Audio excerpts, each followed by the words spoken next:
कारण आजचा प्रश्न फक्त एका प्रदेशाध्यक्षांचा नाही, पक्षात काहीतरी गंभीर सुरू असल्याचे संकेत दिले जातात की पक्षात दोन वेगवेगळे पॉवर सेंटर तयार होत आहेत. आता त्यांनी कोणाचं नाव घेतलं नाही, पुढचं सत्ता केंद्र नेमकं कुठे तयार होत आहे. एका पक्षात विरोधकांपेक्षा स्वतःचेच नेते एकमेकांवर निशाणा साधू लागले. प्रदेशाध्यक्षांवरती उघडपणे प्रश्न उपस्थित होऊ लागले. पक्षाच्या नेतृत्वावर संशय निर्माण करणाऱ्या बातम्यांचा आरोप होऊ लागला आणि या सगळ्यात नाव न घेता केलेले टोले, सोशल मीडियावरील पोस्ट आणि राजीनाम्याच्या मागण्या यामुळे राष्ट्रवादी काँग्रेसमध्ये नेमकं काय सुरू आहे असा प्रश्न आता राजकीय वर्तुळात विचारला जातोय. हा फक्त एका पदाचा वाद आहे का, की पक्षात शांतपणे सुरू झालेल्या नव्या सत्ता संघर्षाची सुरुवात आहे? आणि सर्वात महत्त्वाचं, सुनील तटकरे खरोखरच पक्षात एकटे पडत आहेत का? याच सगळ्या घडामोडींचा राजकीय अर्थ आज या व्हिडिओतून आपण समजून घेऊयात. नमस्कार, मी स्वप्नील आणि आपण पाहतात त्याचं काय महाराष्ट्र. राष्ट्रवादी काँग्रेसमध्ये गेल्या काही दिवसांपासून घडणाऱ्या घटनांकडे वरवर पाहिलं तर त्या वेगवेगळ्या वाटतात. कुठे रणनीतिकार प्रशांत किशोर यांचं वक्तव्य चर्चेत येतं, कुठे प्रदेशाध्यक्ष सुनील तटकरे यांच्यावर अप्रत्यक्ष टीका होते, कुठे महिला नेत्या उघडपणे राजीनाम्याची मागणी करतात, तर कुठे सोशल मीडियावर भावनिक पोस्ट टाकून पक्षात काहीतरी गंभीर सुरू असल्याचे संकेत दिले जातात. पण या सगळ्या घटना एकत्र जोडल्या तर एक वेगळं चित्र समोर येऊ लागतं. कारण राजकारणात योगायोग कमी आणि संकेत जास्त असतात. म्हणूनच या प्रत्येक घटनेकडे स्वतंत्र बातमी म्हणून नाही, तर एका मोठ्या राजकीय घडामोडीचा भाग म्हणून पाहण्याची गरज आहे.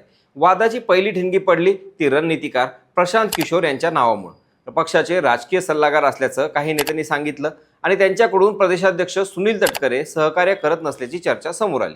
इतकंच नाही तर त्यांना प्रदेशाध्यक्ष पदावरून हटवण्याची मागणी झाल्याच्याही बातम्या आल्या. यानंतर स्वतः सुनील तटकरेंनी प्रशांत किशोर आमचे राजकीय सल्लागार आहेत, हेच मला माहीत नाही असंच उत्तर दिलं. इथेच पहिला मोठा प्रश्न निर्माण झाला. जर पक्षासाठी रणनीती आखणारी व्यक्ती कोण आहे याबद्दल प्रदेशाध्यक्ष अनभिज्ञ असल्याचं सांगत असतील, तर पक्षात निर्णय नेमके कोण घेत आहे? हा केवळ संवादाचा अभाव आहे की पक्षात दोन वेगवेगळे पॉवर सेंटर तयार होत आहेत? याच काळात सुनेत्र पवार यांचे निकटवर्तीय मानले जाणारे उमेश पाटील यांची सोशल मीडियावरील पोस्ट चर्चेचा विषय ठरली. त्यांनी कोणाचंही नाव घेतलं नाही, पण त्यांनी लिहिलेला प्रत्येक शब्द राजकीय अर्थानं भरलेला होता. त्यांनी म्हटलं की दादांवरती प्रेम असल्याचं सांगणाऱ्या काही लोकांकडून पक्षाबद्दल संशयाचं वातावरण तयार केलं जात आहे. कार्यकर्त्यांच्या मनात संभ्रम निर्माण होईल अशा बातम्या नियोजनबद्ध पद्धतीने पसरवल्या जात आहेत. आता त्यांनी कोणाचं नाव घेतलं नाही, पण राजकीय वर्तुळात या पोस्टचा रोख सुनील तटकरेंकडे असल्याची चर्चा सुरू झाली. याच वेळी आणखी एक महत्त्वाची गोष्ट घडली. राष्ट्रवादीच्या नेत्या रुपाली पाटील ठोंबरे यांनी थेट सुनील तटकरेंच्या राजीनाम्याची मागणी केली. एवढंच नाही तर तटकरे आणि पटेल पक्षावरती नियंत्रण मिळवण्याचा प्रयत्न करत असल्याचाही आरोप केला. एखाद्या विरोधी पक्षाच्या नेत्यानं अशी टीका केली असती तर त्याचं वेगळं महत्त्व असतं, पण ही टीका पक्षाच्या आतून आली. त्यामुळं हा वाद केवळ व्यक्तिपुरता मर्यादित राहिला नाही, तर संघटनात्मक नेतृत्वावर प्रश्नचिन्ह निर्माण झालं. राजकारणात एक गोष्ट नेहमी लक्षात ठेवावी लागते. जेव्हा एखाद्या पक्षात एकाच नेत्यावर वेगवेगळ्या दिशांनी टीका सुरू होते, तेव्हा ती केवळ वैयक्तिक नाराजी असते असं नाही. अनेकदा ती मोठ्या संघटनात्मक बदलाची चाहूल असते. कारण प्रदेशाध्यक्ष हे फक्त पद नसतं. उमेदवार निवडण्यापासून ते जिल्हा संघटना कार्यकर्त्यांशी संपर्क, पक्षविस्तार आणि त्या निवडणूक व्यवस्थापनापर्यंत अनेक सूत्र त्या पदाकडे असतात. त्यामुळे प्रदेशाध्यक्ष बदलण्याची चर्चा म्हणजे प्रत्यक्षात पक्षाच्या भविष्यातील राजकीय नियंत्रणावरची चर्चा असते. म्हणूनच या संपूर्ण प्रकरणाकडे केवळ तटकरे विरुद्ध काही नेते इतक्याच मर्यादेत पाहून चालणार नाही. यामागे पक्षाच्या भविष्यातील नेतृत्वाची दिशा काय असणार हा मोठा प्रश्न दडलेला आहे. सुनील तटकरे हे राष्ट्रवादीतील आजचे नेते नाहीत. शरद पवारांच्या काळापासून ते पक्ष संघटनेत महत्त्वाची भूमिका बजावत आले आहेत. कोकणातील त्यांचा प्रभाव, संघटना उभी करण्याची क्षमता आणि निवडणूक व्यवस्थापनाचा अनुभव यामुळं पक्षात त्यांचं स्वतंत्र वजन आहे.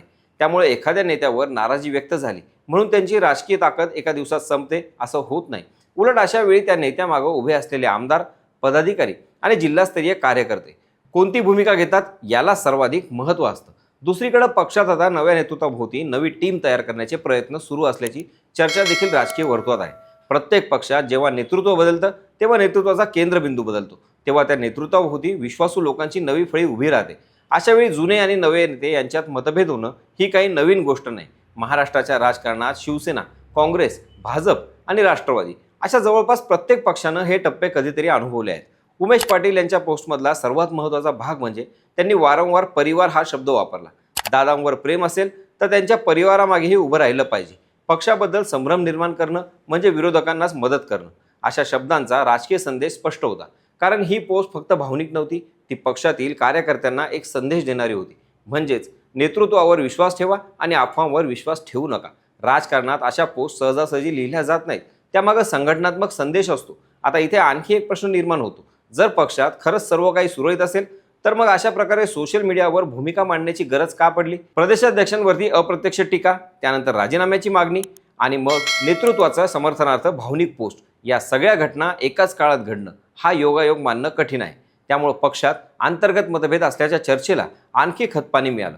यामध्ये प्रशांत किशोर हे नावही तितकंच महत्त्वाचं ठरतं, कारण प्रशांत किशोर यांची ओळख फक्त निवडणूक रणनीतिकार म्हणून नाही, तर पक्षाची रचना, संदेश आणि निवडणूक व्यवस्थापन बदलणारे सल्लागार अशी आहे.